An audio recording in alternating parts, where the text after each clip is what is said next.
সফলতা সফলতা বলে সবাই চিল্লায়, কিন্তু মানুষের জীবনের সবচেয়ে গুরুত্বপূর্ণ সফলতা হচ্ছে যদি কেউ নিজেকে সুস্থ রাখতে পারে, তাহলে এটা হচ্ছে জীবনের সবচেয়ে বড় সফলতা। আপনি যদি সুস্থ থাকেন, আপনি সব কিছু করতে পারবেন, আপনি বিশ্বকে জয় করতে পারবেন, আপনি আপনার বড় বড় স্বপ্নগুলো আপনি পূরণ করতে পারবেন, সব ধরনের কাজ করতে পারবেন। আপনি যে স্কিলই আপনার জানা থাকুক বা আপনি যে কোনো পরিশ্রম আপনি করতে পারবেন। আপনি যদি পরিশ্রম করেন আপনি সফলতা পাবেন ইনশাআল্লাহ।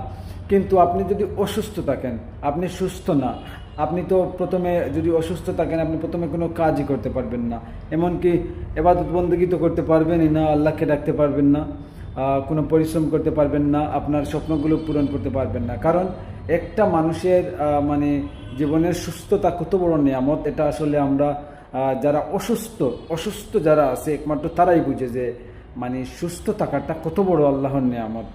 আর যারা অসুস্থ আছে অসুস্থ হলে বোঝা যায় সুস্থতা কত বড় নিয়ামত। আর যারা সুস্থ আছি আলহামদুলিল্লাহ, যারা সুস্থ আছে তারা সবসময় যেন সুস্থ থাকে।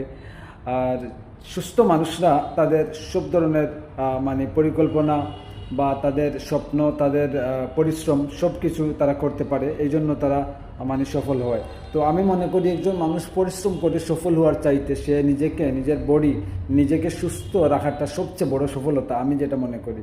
তো আমরা আসলে আমাদের জীবনে সাকসেস হতে হলে আমরা শুধু যে টাকা পয়সা হলেই হয় তা কিন্তু না ভাই। টাকা পয়সা হলে আপনি সফল হলেন কিভাবে? আপনার crore crore dollar million billion dollar আছে, আপনার টাকা পয়সার অভাব নাই, কিন্তু আপনি অসুস্থ। হ্যাঁ, আপনার একটা কিডনি নাই, অথবা আপনার ক্যান্সার হয়েছে, অথবা আপনার আলসার হয়েছে, এইসব রোগ যদি থাকে, আপনার টাকা আছে, আপনি ভালো ভালো খাবার খাচ্ছেন, সেই খাবারগুলো আপনার হজম হচ্ছে না, এটা কি আপনার সফলতা? এটা কি জীবনের সফলতা? আমি মনে করি না এটা জীবনের সফলতা। আমি মনে করি মানুষের জীবনের সফলতা হচ্ছে নিজেকে সুস্থ রাখা, সুস্থ থাকা। সুস্থ তো অবশ্যই আল্লাহ পাক আমাদের রাখতেন, কিন্তু আমরা আমাদের যেটা আমরা আমাদের নিজেদের মধ্যে আমরা ট্রাই করতে পারি যে আমরা কিভাবে সুস্থ থাকবো। যে খাবারগুলো খেলে আমরা অসুস্থ হয়ে যাব ওই খাবারগুলো আমরা বর্জন করব, যে খাবারগুলো খেলে আমরা সুস্থ থাকবো সেই খাবারগুলো আমরা খাবো। এই বিষয়গুলো মেনে আমাদের চলতে হবে। সুস্থতা অসুস্থতা সেগুলা হচ্ছে আল্লাহর ইচ্ছা, কিন্তু আমরা ট্রাই করতে পারি। একজন অসুস্থ মানুষ মনে করেন, ধরেন সুস্থ মানুষ, সে প্রতিদিন টিউবওয়েলের পানিতে গোসল করে, সে ভাবলো যে আল্লাহ পাক আমাকে সুস্থ রাখবেন, আমি আজকে পুকুরে গিয়ে ভালোভাবে ডুব দিব, সাঁতার কাটবো, যা হবে। গিয়ে সে প্রতিদিন টিউবওয়েলে গোসল করে হঠাৎ একদিন পুকুরে গিয়ে খুব বেশি ডুবাইয়ে সে অসুস্থ হয়ে গেল।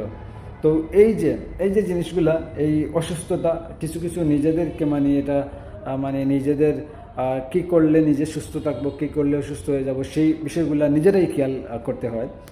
তো আমি বলি কি ভাই, প্রথমে জীবনের সফলতা, জীবনের সাকসেস এটা পেতে হলে প্রথমে আপনি যদি নিজেকে সুস্থ রাখতে পারেন, সুস্থ থাকতে পারেন, তাহলে আমি মনে করি আপনি জীবনে সফল হয়েছেন। আর আপনি যদি আপনার কোটি কোটি টাকা আছে, আপনি যদি সুস্থ না থাকেন, তাহলে আপনার এই কোটি কোটি টাকা কোনো কাজেই আসবে না। এই জন্য জীবনের সবচেয়ে বড় সফলতা হচ্ছে নিজেকে সুস্থ থাকা, এটাই হচ্ছে জীবনের সবচেয়ে বড় সফলতা। ভালো থাকবেন সবাই, আসসালামু আলাইকুম।